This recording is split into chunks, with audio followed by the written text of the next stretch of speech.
Doctors aren't just born in hospitals. Some signs appear long before medical school, before the white coat, before the stethoscope. They show up in the way a child observes the world and how they respond to pain, both their own and others. Today, we're exploring 10 clear signs that your child might have the heart and mind of a future healer. Not every future doctor shows all these traits. But if you recognize several of them, you might be raising someone who will change lives. Let's begin. Sign number 1, deep empathy for others. This isn't just being kind, it's feeling what others feel. Future doctors often show an unusual sensitivity to suffering. They notice when someone is hurting, even when others don't. You might see this when your child stops playing to comfort a friend who fell, or when they ask why the neighbor looks sad. One parent shared how their 8-year-old daughter insisted on visiting a hospitalized classmate, bringing drawings to make the room less scary. These children don't just observe pain. They feel compelled to do something about it. For parents, when you see this empathy, acknowledge it. Say, "I noticed how you helped your friend. That made a real difference." Help them understand that caring for others is a strength, not a weakness. Sign number 2, relentless curiosity about how the body works. These children ask questions that catch you off guard. Why does my heart beat faster when I run? How do bones heal themselves? What makes us cough? They're not satisfied with simple answers. They want to understand the mechanism, the process, the why behind the why. One father recalled his son spending an hour watching a video about the digestive system, then drawing his own version to explain it to his younger sister. This isn't just curiosity, it's fascination. It's the beginning of scientific thinking. For parents, feed this hunger. Get age-appropriate books about the human body. Watch documentaries together. Answer questions honestly, or better yet, explore the answers together. Say, "That's a great question. Let's find out." Sign number 3, unusual composure when others panic. Most children run from blood, injury, or illness. Future doctors often run toward it, not recklessly, but with a calm curiosity that seems beyond their years. While other kids might scream at the sight of a bleeding knee, these children stay steady. They want to help. They want to see. They're not frightened by what's broken. They're interested in how to fix it. A teacher once shared a story about a 10-year-old who, during a field trip injury, calmly asked for the first aid kit while other students were crying. He'd watched his parents handle emergencies and wanted to do the same. This composure isn't coldness, it's focus. It's the ability to stay present when it matters most. For parents, don't shield them from every difficult moment. When age appropriate, let them observe how problems are solved. Teach basic first aid. Show them that staying calm helps everyone. Sign number 4, a mind that thinks in cause and effect. What happens if becomes their favorite question. They want to know what causes what, why one thing leads to another. This is diagnostic thinking in its earliest form. Medicine is, at its core, about understanding cause and effect. What causes the symptom? What effect will this treatment have? You might notice this when your child wants to know exactly why they got sick. Not just germs, but how the germs got in, what they did, and why medicine helps. They're building mental models of how systems work. For parents, encourage this thinking. When they ask why, dig deeper together. Say, "What do you think might happen?" Let them predict. Let them be wrong. That's how scientists and doctors learn. Sign number 5, they take charge when someone needs help. Leadership isn't always loud. Sometimes it's quiet, steady, responsible.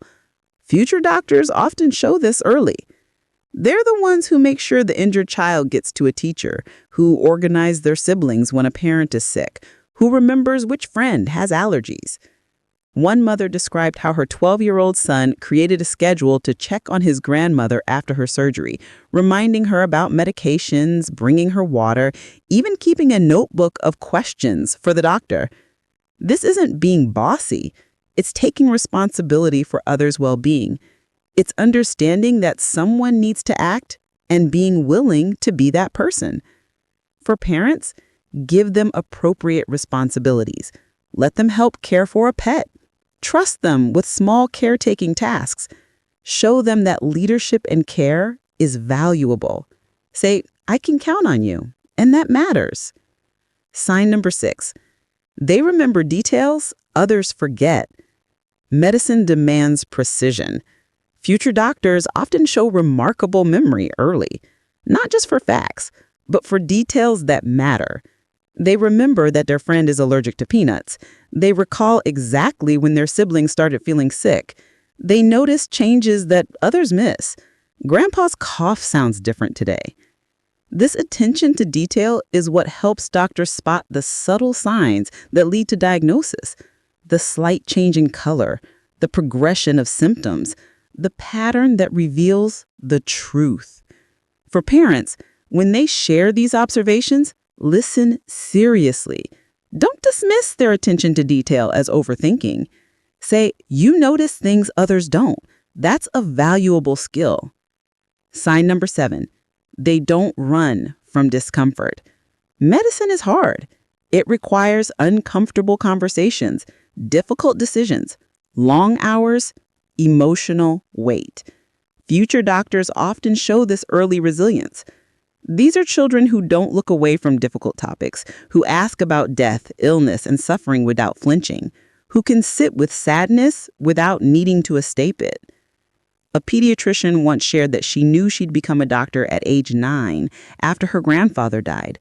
While others avoided talking about it, she wanted to understand. She asked questions. She didn't run from the grief.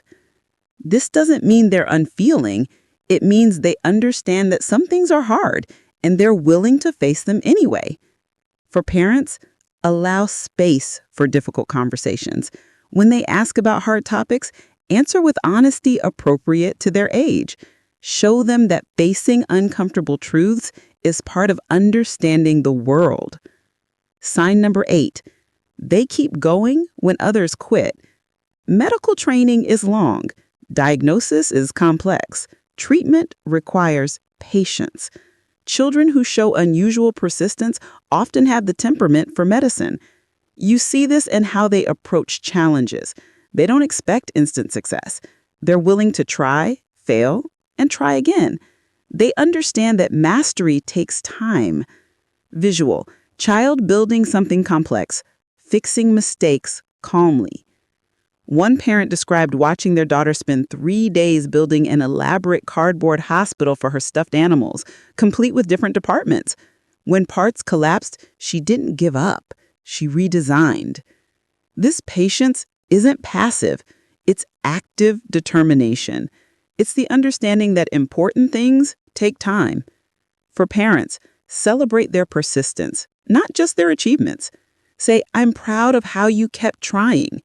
Teach them that the path to becoming a doctor or anything worthwhile requires sustained effort. Sign number 9. They want to understand pain, not just avoid it. Most people turn away from suffering. Future doctors turn toward it with questions, not out of morbidity, but genuine desire to understand and help. When someone in their life is sick, they want details. What's wrong? How does it feel? What will make it better? They're not satisfied with vague explanations. This curiosity about suffering is actually compassion in action. They're trying to understand so they can help more effectively. They know that you can't fix what you don't understand. For parents, answer their questions about illness and injury appropriately. Don't create fear, but don't hide reality either. Help them see that understanding suffering is the first step to relieving it. Sign number 10. They take responsibility seriously. This is perhaps the most important sign. Medicine is built on responsibility. Lives depend on it. Future doctors often show this early. These children don't make excuses. When given a task, they complete it. When they make a mistake, they own it. They understand that some things matter too much to treat carelessly. A high school counselor once noted that her best predictor of which students would succeed in medicine wasn't grades. It was reliability. Did they show up? Did they follow through? Could others count on them? This sense of responsibility extends to others' well-being. They feel accountable for helping when they can, not out of guilt, but out of character. For parents, build this quality intentionally. Give them responsibilities that matter.